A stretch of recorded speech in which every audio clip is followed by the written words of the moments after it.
ఈ కాంతలోన దాగి ఉంది అయస్కాంతము, తన వైపు నన్ను లాగుతోంది వయస్కాంతము. నీ చేతిలోన దాగి ఉంది మంత్రదండము, నువ్వు తాకగానే చెంగుమంది మగువ దేహము.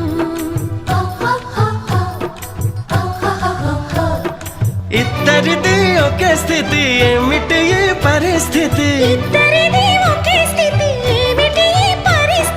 వలపు గుర్రమెక్కి వనిత చేయమంది స్వారీ, పడ్డానండి ప్రేమలో మరి విడ్డూరంగా ఉందిలే ఇది.